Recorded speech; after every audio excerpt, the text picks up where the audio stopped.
Hey watch lovers, Brad from Brent Miller Jewelers. I have a fun comparison for us today. Recently had a Rolex Oyster Perpetual 36 traded in pre-owned, and every once in a while we'll get a pre-owned Rolex in stock here in our estate case.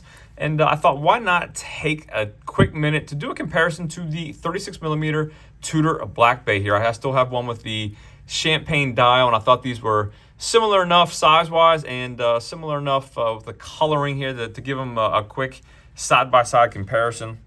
So the Oyster Perpetual, I measured diagonally across the case, again, above the crown, down across the case, 35.9 millimeters compared to 36.6. So about a millimeter larger, just ever so slightly, not quite a millimeter larger on the Tudor.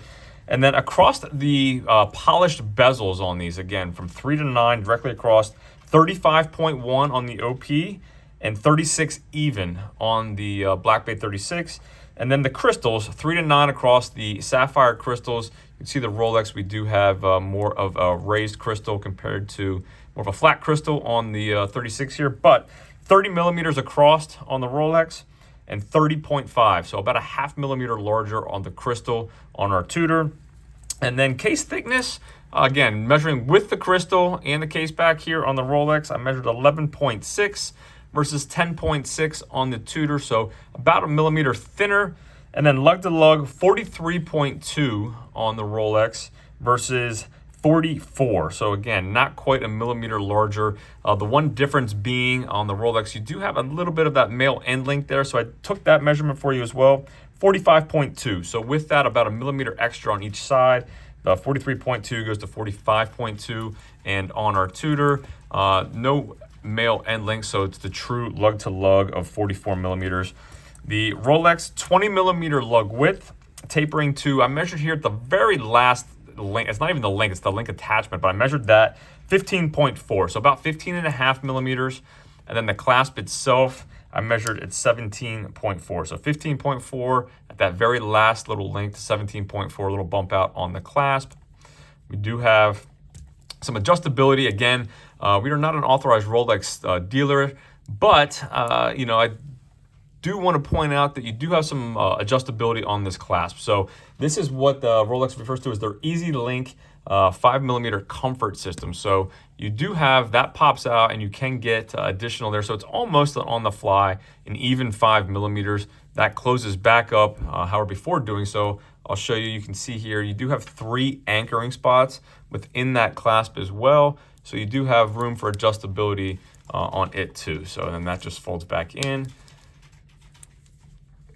Again, this is a 3-link compared to what I'll show you here on the Tudor is a 5-link bracelet.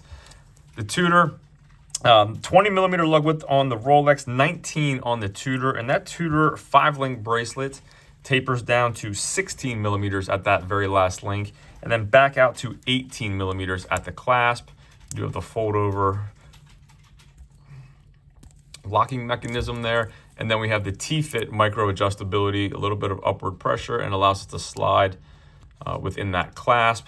So let me just show you, I guess, the clasps shut side by side to give you an idea of sizing on them. In the event you just happen to be looking for looking at both of these. So the Tudor clasp is going to be a little bit longer, and again, I give you the measurements. It's just, I think, a millimeter or not quite a millimeter thicker as well. You can see, obviously, too, we have some polishing on the middle of that clasp where the Rolex bracelet is all brushed. Moving further along, you did see there you have stainless steel case backs on both of these. On the Rolex, you have the caliber 3230, 70 hours of power reserve. You do have a signed screw down crown, 100 meters of water resistance. And on the Tudor, very similar, stainless steel case back, signed screw down crown, 100 meters of water resistance. I did weigh them both, and admittedly, I'm not sure if this is all of the links on this Oyster Perpetual. So the weights here, again, I'll have to confirm and see if there are additional links, or even look up how many links come on the OP. But I measured it, weighed it, I'm sorry, at 119.4 grams compared to the Black Bay at 124.5 grams. So about 5 grams heavier. Again, we need to double check the links here.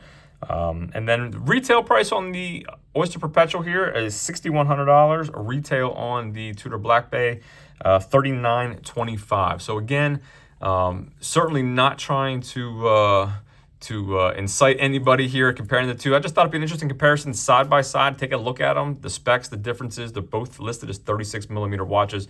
Both absolutely gorgeous. Happy to wear either one of them. But let me know what your thoughts are in the comments. Greatly appreciate you viewing. Let me hit the lights quick and give you a lume shot as well. I'll throw them on wrist.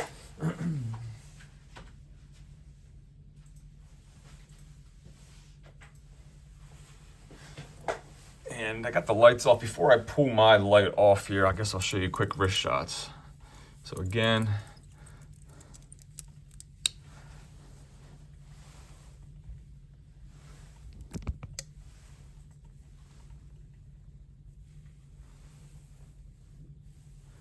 I do think the OP wears a little bit smaller. Again, I told you that 1mm difference. I think on wrist does make a difference on the case.